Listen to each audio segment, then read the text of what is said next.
கர்த்தருடைய நாமம் பரிசுத்தப்படுவதாக. இந்த காலைவெளியிலே ஒரு சிறிய தியானத்தை நாம் பார்ப்போம். நீதிமொழிகள் புஸ்தகம் 13வது அதிகாரம் 12வது வசனம். நீதிமொழிகள் 13:12. நெடுங்காலமாய் காத்திருக்குதல் இருதயத்தை இளைக்கப் பண்ணும், விரும்பினது வரும்போதோ ஜீவ விருட்சம் போல் இருக்கும். விரும்பினது வரும்போதோ ஜீவ விருட்சம் போல் இருக்கும். ஜீவ விருட்சம் என்பது நமக்கு தெரியும்.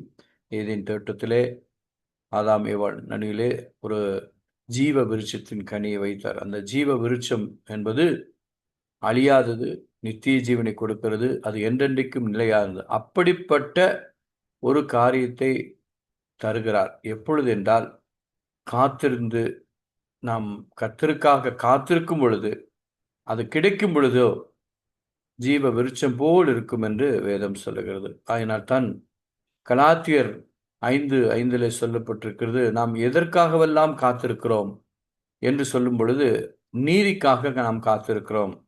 இந்த உலகம் நீதியானது அல்ல. இந்த உலகத்திலே அநீதிகள் பெருகி இருக்கிறது. ஆனாலும் நமக்கு நீதி கிடைக்கும். ஏனென்றால் நாம் ஆராதிக்கிற தேவன் நீதி உள்ளவராயிருக்கிறார். அவர் நமக்காக யுத்தங்களை செய்வார், வழக்காடுவார். நாம் சோர்ந்து போகக்கூடாது. ஏனென்றால் நமக்காக யுத்தம் செய்கிறவர் உண்டு. வேதம் தெளிவாக சொல்லுகிறது, நீங்கள் சும்மா இருப்பீர்கள், நான் உங்களுக்காக யுத்தம் செய்வேன் என்று சொல்லுகிறார். அப்படிப்பட்ட ஒரு பரிசுத்தமான நீதிபரராகிய நீதி செய்கிற தேவன் நம்மோடு கூட இருக்கிறார். மற்றொன்று, வாக்குத்தத்தத்திற்காக நாம் காத்திருக்கிறோம். வாக்குத்தத்தம் என்பது தேவன் நமக்கு கொடுக்கப்பட்ட பெரிதான கிருபை. வாக்குத்தத்தங்களை நாம் சுதந்திரித்துக் கொள்கிறோம். எப்படி சுதந்திரித்துக் கொள்கிறோம்? காத்திருக்கிறோம், பொறுமையோடு காத்திருக்கிறோம்.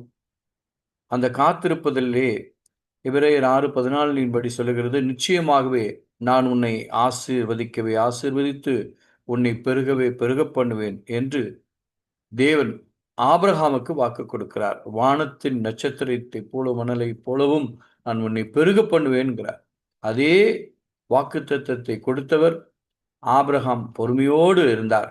ஆயினாலே அந்த பொறுமை காத்திருத்தல் நிமித்தமாக தேவனிடத்தில் தேவன் சொன்ன வாக்குத்தத்தம் தேவனிடத்திலிருந்து ஆபிரகாமுடைய வாழ்க்கையிலே நிறைவேறியது. மற்றொரு காரியத்தை நாம் பார்ப்போம். நியாயத்திற்காக காத்திருக்க வேண்டும். ஏனென்றால் சங்கீதம் 119:43 சொல்லப்பட்டிருக்கிறதை நாம் இந்த காலவேளையிலே வாசிக்கும் பொழுது, நான் எப்பொழுதும் என்றைக்கும் உமது வேதத்தை காத்துக்கொள்வேன் என்று சொல்லப்படுகிறது. அதில் 43வது வசனத்தில் சொல்லுகிறது, சத்திய வசனம் முற்றிலும் என் வாயினின்று நீங்க விடாதேயும் உம்முடைய நியாய தீர்ப்புகளுக்கு காத்திருக்கிறேன். அப்போ நியாயத்தை செய்கிறவர் நம்முடைய தேவனாயிருக்கிறார்.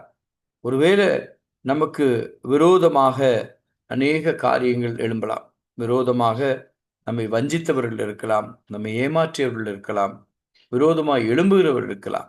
யாராக இருந்தாலும் கர்த்தர் நமக்காக நியாயம் விசாரிக்கிறவராயிருக்கிறார். நாம் எந்த மனுஷனையும் நாம் நியாயம் தீர்ப்பது நம்முடைய வேலை அல்ல. ஏனென்றால் நமக்காக பரிந்து பேசுகிறவரும், நீதி செய்கிறவரும், நியாயம் செய்கிறவரும், நமக்காக யுத்தம் செய்கிறவரும் ஒரு தேவன் உண்டு. ஆகினாலே நம்ம எதை குறித்தும் நாம் கலங்க வேண்டியதில்லை, பயப்பட வேண்டியதில்லை. தேவன் நம்மை நிச்சயமாக நமக்காக நம்மை எதிர்க்கிறவர்களோடு அவர் வழக்காடுகிறார். அதனால தான் நாம் மௌனமாக இருக்க வேண்டும். தான் தேவனுடைய நாமத்திலே இந்த காலவெளியிலே நாம் இந்த பொறுமையோடு காத்திருப்பது என்பது மிகவும் அவசியமாக இருக்கிறது. ஒருவேளை காத்திருப்பது என்பது பொறுமை இல்லைதான். ஆனாலும் வேதம் சொல்லுகிறபடி நீதிமொழிகள் 13:12 சொல்லபடி, நெடுங்காலமாய் காத்திருக்குதல் இருதயத்தை இளைக்கப் பண்ணும், ஆனால் விரும்பினது வரும்போதோ அது ஜீவ விருட்சம் போல இருக்கும் என்று சொல்கிறார். அப்ப அந்த ஜீவ விருட்சத்தை நாம் பெற்றுக்கொள்ள வேண்டும் என்றால், அந்த அழியாத நன்மைகள், என்றென்றைக்கும் நிலையானது, நித்தியமானது, அந்த காரியங்களை நாம் பெற்றுக்கொள்வோம் என பொறுமையோடு காத்திருக்க வேண்டும்.